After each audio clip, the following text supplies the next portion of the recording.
भी किया जाएगा। हिमाचल में सीएम और डिप्टी सीएम के अलावा कुल 10 मंत्री हो सकते हैं, जिसमें पहले विस्तार में सिर्फ 7 मंत्री बनाए गए थे। अभी भी मंत्रिमंडल में 3 पद खाली हैं। सीएम के बयान के बाद अब सवाल ये उठ रहे हैं कि आखिर किन 3 विधायकों को मंत्रिमंडल में जगह मिलेगी। सीएम ने यह भी कहा है कि शिमला के मेयर का ऐलान भी जल्द होगा। और अब ग्राफिक्स के जरिए आपको दिखाते हैं कि मंत्रिमंडल की 3 सीटों के लिए कौन कौन से 6 चेहरे फिलहाल रेस में हैं।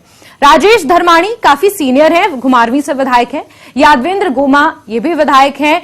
जयसिंहपुर से सुधीर शर्मा विधायक हैं धर्मशाला से। वहीं संजय रतन ज्वालामुखी से विधायक हैं। राजेंद्र राणा सुजानपुर से विधायक हैं, ये भी मंत्रिमंडल में जगह पा सकते हैं। वहीं किशोरीलाल बैजनाथ से विधायक हैं और मौजूदा सीपीएस भी हैं।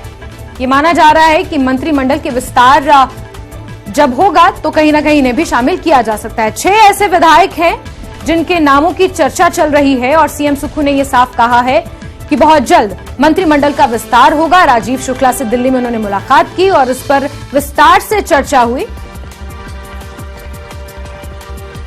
शुक्ला जी हमारे पार्टी के इंचार्ज है, हिमाचल मामलों के प्रभारी हैं और कई मुद्दों पर हिमाचल से संबंधित बात हुई है और निश्चित तौर पर वो फीडबैक लेते रहते हैं कि क्या क्या काम चल रहे हैं और क्या क्या कामों में आगे बढ़ रहे हैं। इस दृष्टिकोण से उनसे मुलाकात हुई। कैबिनेट विस्तार पर भी चर्चा चल रही है, अभी देखते हैं आने वाले समय में जल्दी ही कैबिनेट का विस्तार किया जाएगा। और रणबीर हमारे सहयोगी ज्यादा जानकारियों के साथ इसी खबर पर जुड़े हुए हैं। रणबीर, माना यह जा रहा है कि जो 3 पद खाली पड़े थे मंत्रिमंडल में बहुत जल्द उन्हें भरा जाएगा। राजीव शुक्ला से इसको लेकर हरी झंडी मिल गई है। अब बड़ा सवाल यह है कि कौन से वो ऐसे विधायक हैं जिनके नाम इसमें शामिल किए जाएंगे। कांगड़ा को माना जा रहा था कि तरजीह नहीं दी गई है पिछले मंत्रिमंडल विस्तार में। हो सकता है जो अब विस्तार होने जा रहा हो वहां से कांगड़ा से कुछ मंत्री और बनाए जाएं। इसको लेकर क्या कुछ अतिरिक्त जानकारियां मिल पाई हैं रणबीर?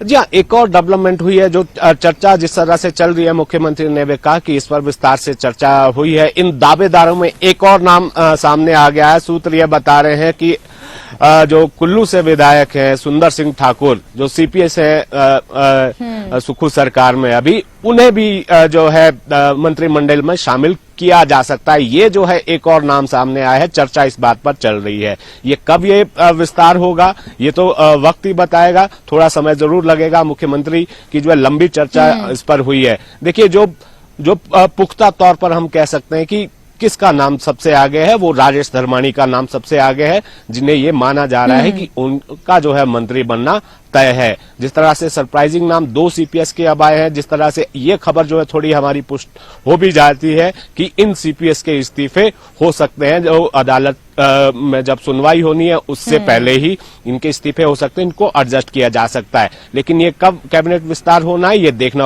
होगा। मुख्यमंत्री दिल्ली में है, हालांकि वैसे तो उनका शेड्यूल ये था कि आज उनको शिमला लौटना था, लेकिन अब देखना होगा कि मुख्यमंत्री शिमला लौटते हैं या नहीं, क्योंकि दिल्ली में जो है बहुत सारी बातें अभी चल रही हैं। कांग्रेस आला कमान के भीतर कर्नाटक को लेकर मंथन चल रहा है। हिमाचल में भी पेंच यहां पर फंसा हुआ है। मंत्रिमंडल विस्तार करना है, मेयर डिप्टी मेयर की तैनाती करनी है और सीपीएस का जो मामला है वो अदालत में लंबित है। तो ये अभी देखना होगा कि थोड़ा सा इंतजार और करना पड़ेगा कि मुख्यमंत्री का जो शेड्यूल है वो क्या बनता है। वैसे तो सूचना ये थी कि आज मुख्यमंत्री को लौटना था, अब मुख्यमंत्री आज लौटते हैं या नहीं, उनके लौटने के बाद ही यहाँ पर ये सारी चीजें संभव हो पाएगी, चाहे वो सीपीएस के इस्तीफे हो या ना हो या फिर मंत्रिमंडल का विस्तार होना हो। क्योंकि देखिए अगर मंत्रिमंडल का विस्तार होता है तो जाहिर सी बात है कि बर्डन और बढ़ेगा, तो सीपीएस को हटाना ही पड़ेगा, ऐसा जो है लग रहा है। और चर्चाएं भी ये लगातार जोर पकड़ रही हैं। और मंत्रिमंडल में एक और नाम, 2-3 नाम शुरू से चल रहे हैं, कुछ विधायक नाराज भी चल रहे। जी बिल्कुल रणबीर, हमने पहले भी ये नाम दिखाए थे कि राजेश धर्माणी का नाम सबसे आगे चल रहा था। इसके अलावा सुधीर शर्मा जो धर्मशाला से विधायक है उनका नाम भी आगे चल रहा था।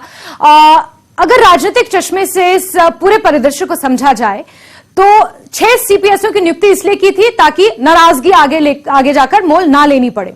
इसके अलावा अब जो समीकरण बनते हुए नजर आ रहे हैं, मंत्रिमंडल के विस्तार की अटकलें भी इसीलिए तेज हो गई हैं कि जिन लोगों की नाराजगी से बचने के लिए सीपीएस की नियुक्ति कर दी गई थी, लेकिन मामला कोर्ट पहुंच गया, सीपीएस को हो सकता है इस्तीफा देना पड़े, तो कहीं ना कहीं कुछ सीपीएस या कुछ ऐसे विधायक हो, उन्हें मंत्रिमंडल में जगह मिल जाए ताकि जो उनकी नाराजगी है उसे दूर जो किया गया था पहले सीपीएस का पद देकर, उस नाराजगी को दूर ही रखा जाए मंत्रिमंडल के विस्तार के जरिए।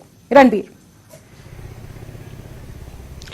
जी हाँ, देखिए अब सीधा समीकरण ये है जैस्मिन, ठीक सामने जो है 2024 का चुनाव है, एक एक सीट जो है महत्वपूर्ण है कांग्रेस के लिए। जिस तरह से कांग्रेस ने गेन किया है हिमाचल में, तो यहाँ पर कोई कोर कसर जो है कांग्रेस छोड़ना नहीं चाहती है। देखिए सबसे बड़ा क्षेत्र जो संसदीय क्षेत्र आता है वो मंडी है, उसके बाद कांगड़ा का नाम आता है। कांगड़ा जिले में सबसे ज्यादा विधानसभा की सीटें हैं, वहां पर फिलहाल एक ही मंत्री हैं, हालांकि 2 सीपीएस वहां से बनाए गए हैं, कैबिनेट रैंक के साथ जो है आरएस बाली भी सत्ता में है, तो जाहिर सी बात है कि एक बड़ा मंत्री का पद जो है वो कांगड़ा को जाएगा ही जाएगा। दूसरी बड़ी बात जो नाराजगी है, जो नाराजगी जो शुरू में चल रही थी, उसको दूर करने के लिए क्या होगा, ये भी नहीं भूलना होगा कांग्रेस को कि आगे 2024 का चुनाव है, हमीरपुर संसदीय क्षेत्र से कोई बड़ा चेहरा उनके पास अनुराग ठाकुर के खिलाफ नहीं है।